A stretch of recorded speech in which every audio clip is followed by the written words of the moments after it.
Assalamu alaikum everyone. I hope you all are doing well. Today our second lecture and topic name is classification of polymer. Let's start our topic. अगर हम polymer को origin और source की base पे classify करें तो 3 types होती हैं हमारे पास. First one is natural polymer, second one is synthetic polymer and third one is semi synthetic polymer. अब हम इनको डिस्कस करेंगे one by one. What is natural polymer, what is synthetic polymer, what is semi synthetic polymer. Now move towards next slide. First one is natural polymer. The natural polymer is defined as the polymer which obtained from natural source are called as natural polymer. आगे इसको भी हम 2 category में divide करेंगे. First is plant polymer, second is animal polymer. ऐसे polymer जो plant से obtain करें like cotton, linen, natural rubber, ये सारे के सारे ऐसे पॉलीमर हैं जो कि हम प्लांट से ऑब्टेन करते हैं. और दूसरी तरफ हम देखें एनिमल से जो हम वूल लेते हैं, सिल्क लेते हैं, ये सारे के सारे वो पॉलीमर हैं जो हम एनिमल से ऑब्टेन करते हैं. Now move towards next slide. Synthetic polymer. Synthetic polymer is defined as the polymer which are prepared in the laboratories are called synthetic polymer. These are also called man-made polymers. ऐसे polymers जो कि इंसानों ने खुद बनाए हों उसको हम synthetic polymers कहते हैं. For example, polyethylene, PVC, nylon, teflon, terylene, etc. ये सारे के सारे हमारे पास किस में आएंगे, सिंथेटिक पॉलीमर में आएंगे. And last one is semi synthetic polymer. This polymer is defined as these polymer are mostly derived from naturally occurring polymers by chemical modification. For example, nitrocellulose and vulcanized rubber etc. ये first lecture में हम nitrocellulose अच्छे इसका reaction हम देख चुके थे. Cellulose को जब सल्फ्यूरिक एसिड और नाइट्रिक एसिड के सोल्यूशन के साथ जब हम रिएक्ट करवाया था, जो सेलुलोज का जो हाइड्रोक्सल ग्रुप था उसका हाइड्रोजन रिप्लेस कर गया था नाइट्रो ग्रुप के साथ. ये रहा सेलुलोज नाइट्रेट का रिएक्शन. सेलुलोज को नाइट्रिक एसिड सल्फ्यूरिक एसिड के प्रेजेंस में रिएक्शन करवाने से हमारा हाइड्रोजन रिप्लेस हो गया नाइट्रो ग्रुप के साथ. यहाँ पे हमारी classification on the basis of sources and origin हमारी कवरअप हो गई है. अब हमारे पास जो नेक्स्ट टॉपिक है वो है हमारे पास पॉलीमराइजेशन क्या होता है एंड पॉलीमराइजेशन रिएक्शन किस टाइप के पॉलीमर में होते हैं. यहाँ पे हम 2 डिस्कस करेंगे, एक condensation polymerization and second one is chain growth polymerization. First of all आपको पता होना चाहिए कि पॉलीमराइजेशन क्या होता है. हमने अपने फर्स्ट 2 लेक्चर्स में ये डिस्कस किया कि हमारा टॉपिक जो है वो पॉलीमर है. तो पॉलीमर जिस तरीके से बनता है उस प्रोसेस को हम क्या कहेंगे, पॉलीमराइजेशन. अब हम प्रॉपर डेफिनेशन चेक कर लेते हैं. What is a definition of polymerization. The polymerization is a fundamental process by which low molecular mass compound are converted into high molecular weight compound by linking together repeating structural unit with covalent bond. अब यहाँ पे हमारे पास ये monomers हैं, small small units हैं और repeating है. ये आपस में क्या करेंगे, आपस में ये मर्ज होके किस में कन्वर्ट हो जाएंगे, पॉलीमर में. और इनके दरमियान जो लिंक होगा वो क्या होगा, कोवलेंट बॉन्ड होगा. और this kind of process is called polymerization, जिसमें मोनोमर्स जो हमारे रिपीटिंग यूनिट थे वो आपस में लिंकअप हुए बाय कोवलेंट बॉन्ड. देन हमारे पास एक long big molecule is obtain in the form of polymer. This processing is called polymerization. यहाँ पे आपका कॉन्सेप्ट क्लियर हो गया व्हाट इज़ पॉलीमराइजेशन. अब हम मूव करते हैं कि पॉलीमराइजेशन में रिएक्शन किस टाइप के होते हैं. First one is condensation polymerization and second one is chain growth polymerization. Now move towards next slide. Condensation polymer. The polymer which are formed by combination of monomers with the elimination of small molecules such as water, alcohol, hydrogen chloride, etc. are known as condensation polymer. इसकी जो सबसे famous जो example है nylon 66 है, जो कि best example है condensation polymer की. अब हम मूव करते हैं इसके रिएक्शन की तरफ. ये रहा हमारा कंडेंसेशन पॉलीमराइजेशन का रिएक्शन. यहाँ पे हमारे पास 2 मोनोमर्स हैं. This first one is this one and second one is this one. अब यहाँ से हमारा इधर से हमारा ये water molecule as a by product remove हो जाएगा और ये आपस में लिंकअप होके पॉलीमर बन जाएगा. दो पॉलीमर के कॉम्बिनेशन से हमारे पास क्या बन जाएगा, डाइमर बन जाएगा। अब ये डाइमर दोबारा से मोनोमर के साथ कंबाइन करेगा तो अगेन वो कन्वर्ट हो जाएगा किस में, ट्राइमर में। अब यहाँ पे देखें, ये बेसिकली एक्सप्लेन किया हुआ है, अगर दो मोनोमर्स आपस में कंबाइन कर रहे हैं तो हमारे पास क्या बनेगा, डाइमर। अगर डाइमर के साथ अगेन से दोबारा से मोनोमर कंबाइन करे तो किस में चला जाएगा, ट्राइमर में। इसी तरह ये चेन इन्हेंस होती जाएगी स्टेप बाय स्टेप। ये था हमारा condensation polymerization. Now second one is chain growth polymerization. In chain growth polymerization, monomers can only join active chain. Monomers usually contain carbon-carbon double bond. The activity of chain is generated by either a catalyst or an initiator.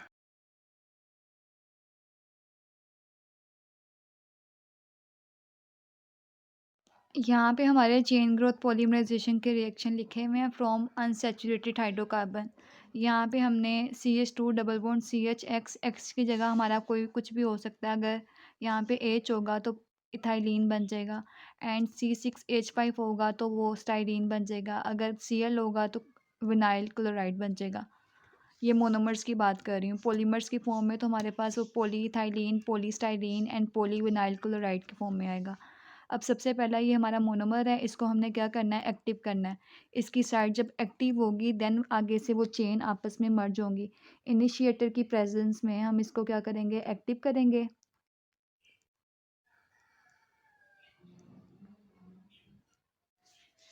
और यहाँ पे हमारे पास क्या आ जाएगा, free radical. अब ये side क्या हो गई, एक्टिव हो गई। अब ये आपस में क्या कर देंगे, लिंकअप होना स्टार्ट हो जाएंगे, और ये चेन आपस में लिंकअप हो गए, ये इस फॉर्म में चली गई। और यहाँ पे हमारा पहले ही एक्सप्लेन कर चुकी हूँ, अगर H होगा तो हमारे पास पॉलीइथाइलिन मोनोमर पॉलीमर बनेगा, एंड अगर C6H5 होगा तो हमारे पास पॉलीस्टाइरीन बनेगा, एंड Cl होगा तो पॉलीविनाइल क्लोराइड बनेगा। एंड ये रही एग्जाम्पल जो पर लिखी हुई थी, अगेन वही रिपीट की हुई हैं। ये हमारा था chain growth polymerization from unsaturated hydrocarbons. अब हम डिस्कस करते हैं कंपोजिशन की बेस पे कि पॉलीमर्स की किस टाइप की एग्जांपल्स होती हैं। First one is homo polymers. इसमें होमो के नेम से पता चल रहा है, होमो मीन्स सेम होता है। होमो मीन्स सेम भी होता है, होमो मीन वन भी होता है। अब यहाँ पे अगर होमो पॉलीमर है तो इसमें सिर्फ एक ही रिपीटिंग यूनिट होगा। अगर को पॉलीमर है, को polymer means at least 2 repeating unit होंगे। Like for example styrene butadiene, styrene block polymer.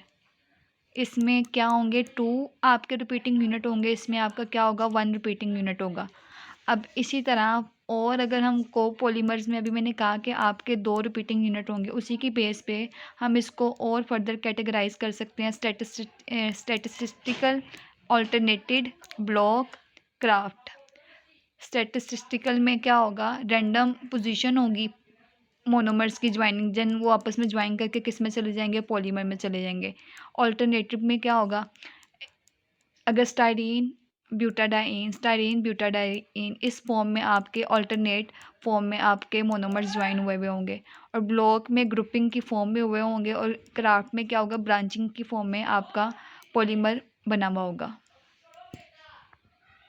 अब हम डिस्कस करते हैं बायोस्केलेटन स्ट्रक्चर की बेस पे हम पॉलीमर्स को किस तरह क्लासिफाई कर सकते हैं। डिफरेंट कैटेगरीज में हम इसको क्लासिफाई करेंगे। First one is linear, and second one is cyclic, then branch, then dendritic and network. Linear के नेम से पता चल रहा है, इसमें हम क्या होगा, 2 चेन्स आपस में एंडिंग पॉइंट से ज्वाइन हुई, chain with 2 ends like this one is first end, this one is second end. अब साइक्लिक में क्या होगा, कोई भी आपका एंडिंग पॉइंट नहीं होगा, कोई ब्रेक डाउन नहीं होगा, प्रॉपर एक साइकिल बना हुआ होगा जिसकी फॉर्म में आपके मोनोमर्स ज्वाइन करके कंबाइन करके पॉलीमर्स की स्ट्रक्चर की फॉर्म में नज़र आएंगे। And third one is branch polymer, and polymer have side chain. अब इसमें मोर देन 2 साइड चेन होंगी। अब यहाँ पे देखें हमारे पास ये किस फॉर्म में है, हमारा जो पॉलीमर है ये ब्रांच फॉर्म में है। देन उसके बाद आता है डेंड्राइटिक। इसमें आपका जो स्ट्रक्चर होगा पॉलीमर का वो ट्री लाइक होगा। अब यहाँ पे देखें, जब मोर देन वन ब्रांचेस आपस में जब कंबाइन कर जाएंगी वो किस में चली जाएंगी, डेंड्राइटिक में। इसमें जो आपका स्ट्रक्चर होगा वो होगा ट्री लाइक मॉलिक्यूल्स होंगे। And last one is network and cross linked. इसमें 3D स्ट्रक्चर होगा which each chain is connected to other, जिसमें एक चेन दूसरे के साथ कनेक्ट करके आपका 3D स्ट्रक्चर फॉर्म होगा। ये हमने ये डिस्कस किया है स्केलेटन स्ट्रक्चर की बेस पे पॉलीमर्स को किस किस कैटेगरी में हम आइडेंटिफाई कर सकते हैं, फॉल कर सकते हैं। अब इसके बाद हमारे पास आता है बाय एप्लीकेशन। अगर हम मैकेनिकल प्रॉपर्टीज़ की बेस पे बात करें, डिफॉर्मेशन होता है, ट्रेस होता है, स्ट्रेन होता है। डिफॉर्मेशन का मतलब हम उसकी ओरिजिनल शेप को टेम्परेचर प्रोवाइड करके उसको चेंज, प्लास्टिक में हमें ऑलरेडी पता है कि मोल्डिंग वाली कैपेबिलिटी प्रॉपर्टी होती है, तो डिफॉर्मेशन भी उसी में आएगा। स्ट्रेस प्रोड्यूस हो सकता है, स्ट्रेन प्रोड्यूस हो सकता है। और स्ट्रेन का मतलब change in length divided by original length, strain means. अब नेक्स्ट हमारे पास आता है, अब लास्ट 2 टॉपिक रह गए हैं, nomenclature of polymers and then हम इनके यूजेस की बात करेंगे। नोमेनक्लेचर में आपको पहले से ही पता है कि source based name based on the name of polymers. सबसे पहले पॉलीमर आता है, देन नेम ऑफ पॉलीमर्स आता है। स्ट्रक्चर बेस उसमें क्या होता है, सबसे पहले पॉलीमर आएगा, then name of structure of repeating unit या रिपीट यूनिट। फॉर एग्जांपल हमारे पास monomer with this one methylene, अगर इसका हम पॉलीमर लिखें तो वो कन्वर्ट हो जाएगा polymethylene. And source base name होगा polyethylene and polyethylene. And same ये सारे भी इसी तरह monomers, then polymers, then structure base and source base names. Then move to next page. अब यहाँ पे एडिशनल पॉलीमर्स सारे हमारे लिखे हुए हैं, देन उसके आगे पहले मोनोमर्स लिखे हुए हैं, देन आगे उसके polymers, then uses. For example polyethylene, most common polymers use in bags, wires insulator and squeeze bottles. And second one is polypropylene, fibres में, indoors outdoors, carpet and bottles में। And third one is polystyrene, styrofoam में, moulded object such as table wire. And next one is polyvinyl chloride, clear food wrap bottles, flooring covering, synthetic leather, water and drain pipe। सारे uses इस तरह, ये सारे के सारे uses monomers and polymers additional polymers के हैं। Move to next, condensation polymer. Condensation polymers में भी सेम वही सिमेट्री, वही पैटर्न फॉलो होगा। पहले उनके मोनोमर्स आएंगे, देन पॉलीमर्स आएंगे, देन लास्ट में उसके यूजेस आएंगे। यहाँ पे जो फर्स्ट लिखा हुआ है वो लिखा हुआ है पॉली अमाइड। अमाइड मोनोमर है, उसका polymer polyamide, then use हो रहा है फाइबर्स में, मोल्डेड ऑब्जेक्ट्स में।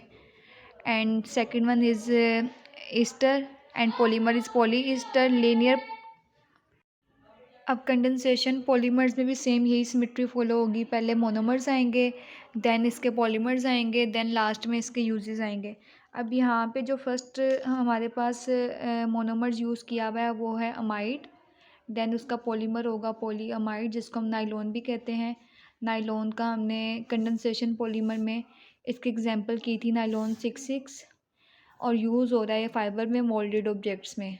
And then next one is हमारा जो मोनोमर है वो ईस्टर है, एंड देन उसका polymer is polyester, use in linear polyester fibres and recording tape. And इसी तरह सारे यहाँ पे मोनोमर्स मेंशन है, पॉलीमर्स मेंशन है, देन लास्ट में उसके लास्ट कॉलम में उसके यूजेस मेंशन है। Turn your next page. अब यहाँ पे भी बेक्लाइड हम पहले फर्स्ट लेक्चर में डिस्कस कर चुके हैं। सेलुलोज नाइट्रेट किया था, बट यहाँ पे एसीटेट है, नाइट्रो ग्रुप की जगह यहाँ पे हमारा एसीटेट ग्रुप आ जाएगा। सिलिकॉन। अल्हम्दुलिल्लाह यहाँ पे हमारा पॉलीमर्स का टॉपिक ख़त्म होता है, जिसमें हमने इसका इंट्रो एंड साथ में क्लासिफिकेशन डिस्कस की, लास्ट में उसके यूजेस डिस्कस किए। Thank you for watching. आप में से किसी को कोई भी कन्फ्यूजन हो, कोई भी क्वेश्चन हो, आप कमेंट बॉक्स में पूछ सकते हैं विदाउट एनी हेजिटेशन। जज़ाकल्लाह।